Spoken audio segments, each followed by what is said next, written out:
السلام علیکم دوستوں، کیسے آپ لوگ؟ میں کچھ پڑھ رہا تھا تو سوچا میں آپ سے شیئر کر دوں جنت کی کنجی کتاب سے۔ بولتے ہیں بسم اللہ الرحمن الرحیم۔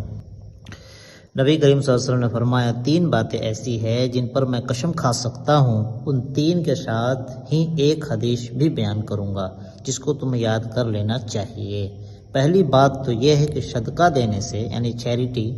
دینے سے کسی شخص کا مال کم نہیں ہوا کرتا۔ دوسری بات یہ ہے کہ جب کسی شخص پر ظلم کیا جائے اور وہ صبر کرے تو اس کی عزت اللہ تعالیٰ بڑھا دیتا ہے۔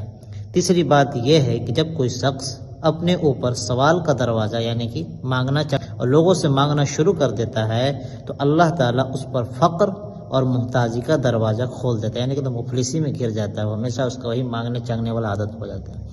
اور وہ حدیث یہ ہے، اب حدیث بیان ہے جو بونس ایک طرح سے، اور وہ حدیث یہ ہے کہ دنیا 4 شخصوں کے لیے، یہ بہت ہی سننے والا بات ہے یہ، کہ دنیا 4 شخصوں کے لیے ہے۔ ایک تو وہ جس کو اللہ تعالیٰ نے علم بھی دیا اور دولت بھی دی، وہ دونوں سے فائدہ اٹھاتا ہے، خدا سے ڈرتا بھی ہے اور مال سے قرابت داروں اور اپنے عزیزوں کی خدمت بھی کرتا ہے، تو یہ بندہ سب سے اعلیٰ یعنی سب سے اوپر اور افضل مرتبہ میں ہے۔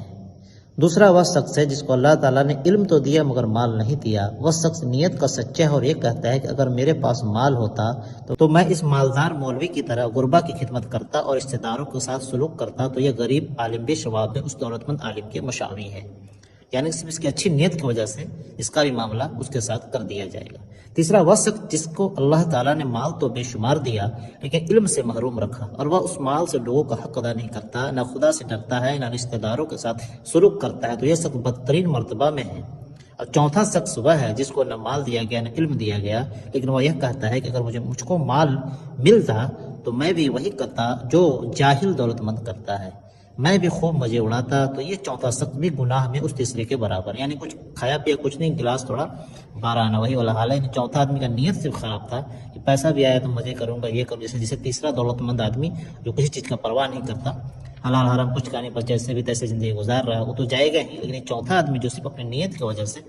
کہ وہ یہ کہتا ہے کہ اگر مجھ کو مال ملتا تو میں بھی وہی کرتا جو وہ جاہل دولت مند کرتا ہے، میں بھی خوب مزے اڑاتا، تو یہ چوتھا شخص بھی گناہ میں اس تیسرے کے برابر ہے۔ مطلب یہ ہے کہ دوسرے شخص نے نیت اچھی تھی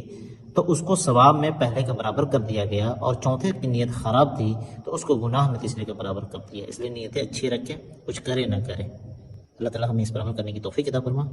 اور ہمیں پہلے استان پر رہنے کی توفیق عطا فرما، اگر پہلے نہیں تو کم سے کم دوسرا جس کی نیت اچھی تھی، علم تھا اس کے پاس اور نیت اچھی تھی، اور تیسرے چوتھوں سے اللہ تعالیٰ میں پناہ چاہتا ہوں۔